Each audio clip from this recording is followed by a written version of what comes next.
దేవుని నామమునకు మహిమ ఘనత ప్రభావములు కలుగునుగాక. వీక్షిస్తున్న మీ అందరికీ కూడా మన ప్రభువైన యేసుక్రీస్తు నామములో శుభాభివందనాలు తెలియజేస్తున్నాను. ఈరోజు మన దేవుని వాగ్దానం సంఖ్యాకాండము 6వ అధ్యాయం 24వ వచనం.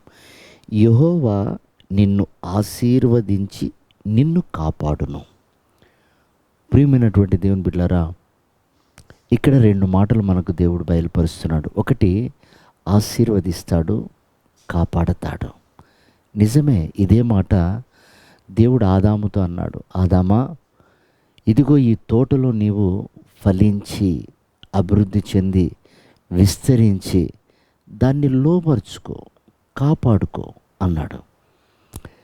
ఎప్పుడైతే ఈ దివ్యమైనటువంటి వాగ్దానాన్ని నిర్లక్ష్యపరిచి ఆజ్ఞను అతిక్రమించాడో అతడి ఆశీర్వాదాలన్నీ పోగొట్టుకున్నాడు.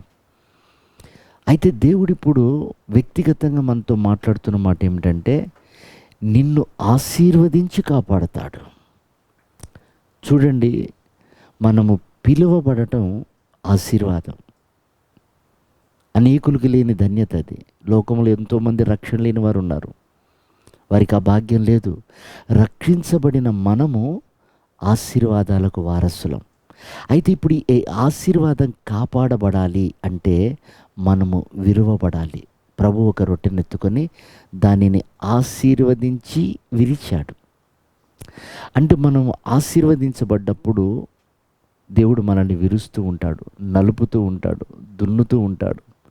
ఆ విరువబడినప్పుడు మనం చాలామంది ఏం చేస్తారంటే చేజారిపోతుంటారు, పారిపోతూ ఉంటారు. అబ్బో, ఇంత కఠినమైన భక్తి మనం చేయలేమంటూ ఉంటారు. అలాగే ఇంత నిష్టగా మేము బ్రతకలేము అంటారు. కాబట్టి దేవుడు ఆశీర్వదించిన తర్వాత విరుస్తాడు. చూడండి, గెహజీని ఆశీర్వదించాడు, విరిచే సమయంలో తప్పిపోయాడు. ఆకాను ఆశీర్వదించాడు, విరిచే సమయంలో తప్పిపోయాడు.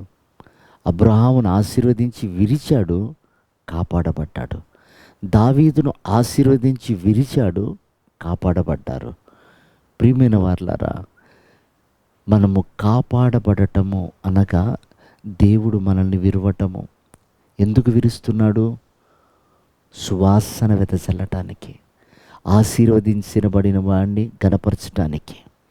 ఫలానా దేవుని ద్వారా నేను దీవించబడ్డానని ప్రజలందరి ఎదుట దేవుడు మహిమ పొందుకోవటానికి మనల్ని విరుస్తూ ఉంటాడు. చూడండి, మేఘం విరవబడందే వర్షం రాదు, భూమి విరవబడందే పంట చేతికి రాదు.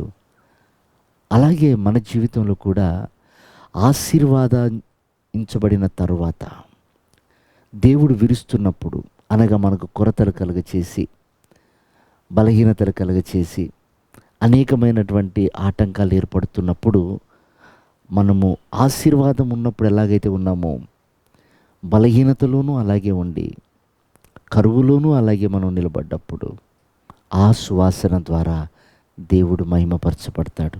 కనుక ప్రియ దేవుని బిడ్డలారా, కాపాడబడాలి అంటే మనం విరవబడాలి.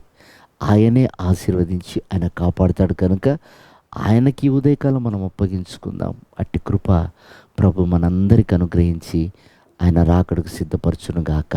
ఆమేన్.